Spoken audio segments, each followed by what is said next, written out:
నమస్తే, KVC news స్వాగతం. ప్రతిక్షణం సామాన్యుడి పక్షం. నేను మీ చలపతి. నేటి వార్త. రాష్ట్రంలో న్యాయవాదుల సమస్యలపైన ముఖ్యంగా బార్ కౌన్సిల్స్లో ఈరోజు ఆంధ్రప్రదేశ్లో బలహీన వర్గాలకు సంబంధించినటువంటి అడ్వకేట్స్కి పూర్తిగా అన్యాయం జరుగుతూ ఉంది.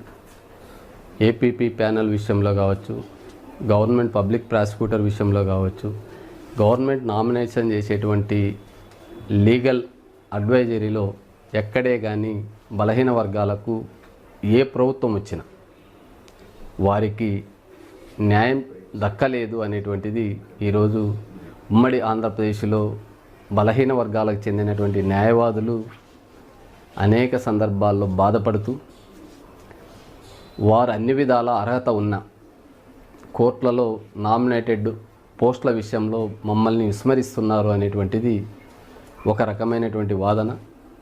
ఎందుకు ఆ విధంగా జరుగుతూ ఉంది అంటే కోర్టు నియామకాల్లో రూల్ ఆఫ్ రిజర్వేషన్ అనేటువంటిది లేకపోవడం వల్ల బీసీలకు పూర్తిగా అన్యాయం జరుగుతుంది. ఈ కోవలో ఈరోజు రాష్ట్రంలో జరగబోయేటువంటి బార్ కౌన్సిల్ ఎన్నికల్లో బలహీన వర్గాల ఐక్యతతో హక్కుల్ని సాధించుకోవాలని చెప్పి భవిష్యత్తులో జరగబోయే రాష్ట్ర బార్ కౌన్సిల్ ఎన్నికలు కావచ్చు, లేదు రేపు అనంతపూర్ జిల్లాలో జరిగేటువంటి జిల్లా బార్ అసోసియేషన్ ఎన్నికల్లో బలహీన వర్గాలకు సంబంధించినటువంటి సీనియర్ న్యాయవాది గురుప్రసాద్ గారు రేపు అధ్యక్షునిగా ఎన్నికల బరిలో ఉన్నారు.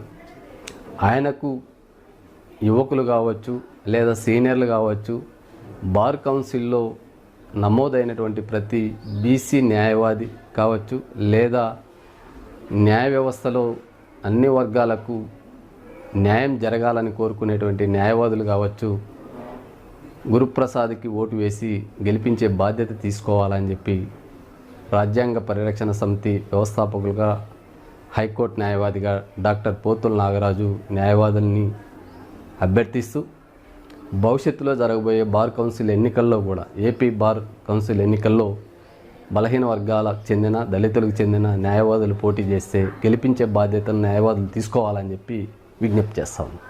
ఇంతటితో నేటి వార్త సమాప్తం. మరిన్ని వార్తా విశేషాలతో మీ ముందుకు వస్తుంది కేవీసీ న్యూస్.